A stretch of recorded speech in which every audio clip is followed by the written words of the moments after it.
It appears that Typhoon Studios, recently purchased by Google and integrated into Stadia Games and Entertainment, may be caught up in a whole mix of employees that may not have a place to go to because Stadia released its Stadia Games and Entertainment wing of its company.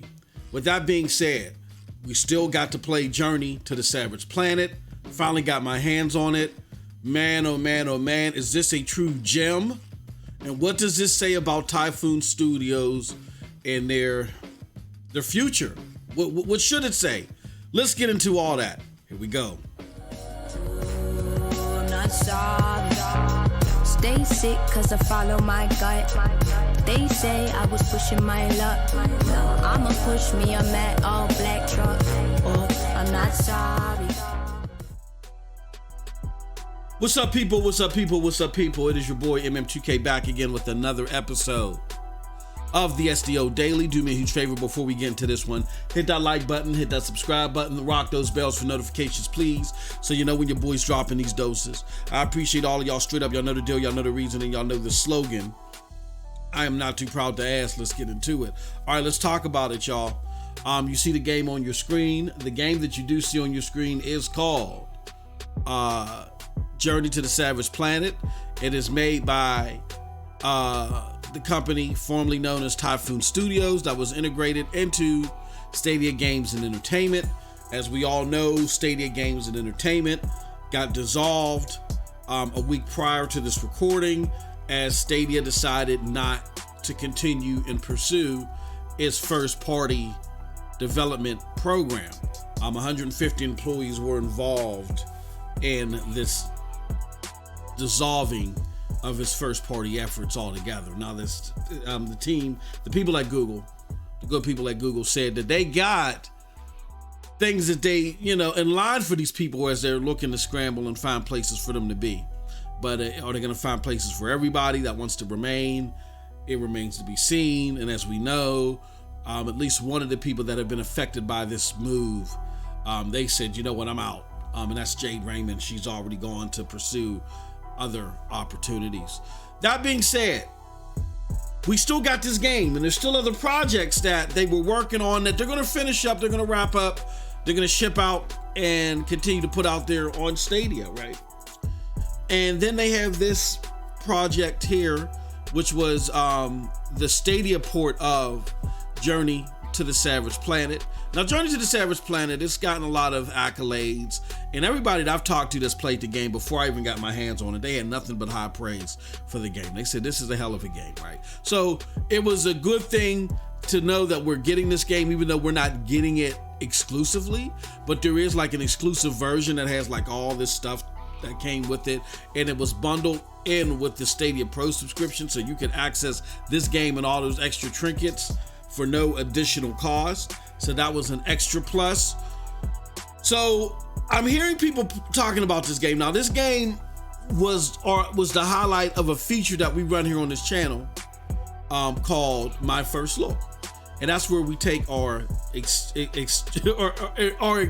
enormous backlog of games that we have on Stadia. Yes, there is a backlog right now. Stadia, within its first 12, 13, 14 months, has outpaced Xbox One in games, and it's probably done the same thing with PlayStation, or they're running neck and neck, just to show you how many games they are whipping out here. Do they have as many as Xbox and PlayStation? No.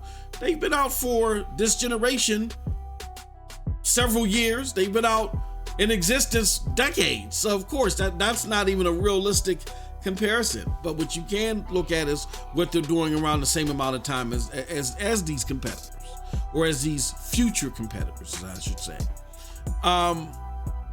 That being said, I finally got my hands on it, because last week was a crazy week dealing with all that news and some other things I've had to deal with too. So it was really difficult for me to get my hands on this. But now I finally did. And I played it. And I'm letting you know right now that I was charmed over. I was won over. Like, this game is fantastic. The play loop is engaging. Like, you're on this planet, and from what I understand, you may go to other planets and you gotta seek and scan stuff, and and build upon your character's capabilities. Now, normally games like that, unless it's embedded in some serious fighting, do not entertain me at all.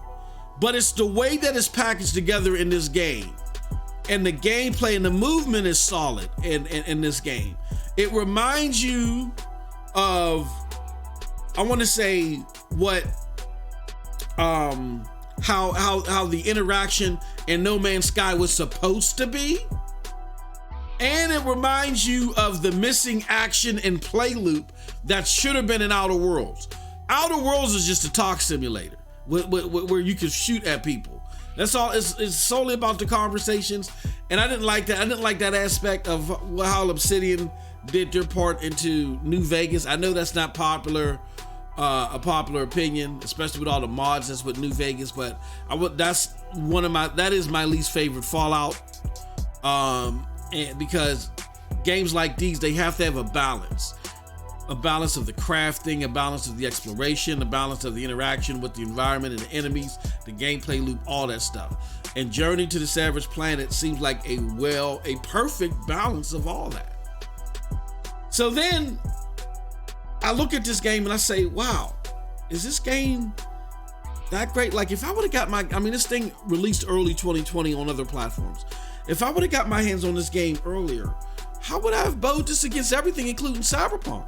And I would say that it would be in my top 3, if not my number 1 game. Now, I know I'm early, and I know I may be talking, out my side, out my rear end, whatever you want to call it. But this game is that good. So now that knowing this game was that good, and knowing that Stadia had a studio in their helm that was this damn good, it makes you wonder, wow, like at first, the first party studio thing didn't make sense to me. Them acquiring Typhoon Studios didn't make sense to me. I always thought, I'm gonna be honest with you, I never said it because I felt like maybe they knew what they were doing, but I always felt it was a waste of money. I thought that effort was too soon. I thought that Stadia would best be served in doing what Xbox 360 did, working with second-party developers, paying them money, going to the experts, the people that are already put together, the people that are already proven, to go create experiences using the capabilities of the platform. That's what I thought they were going to do.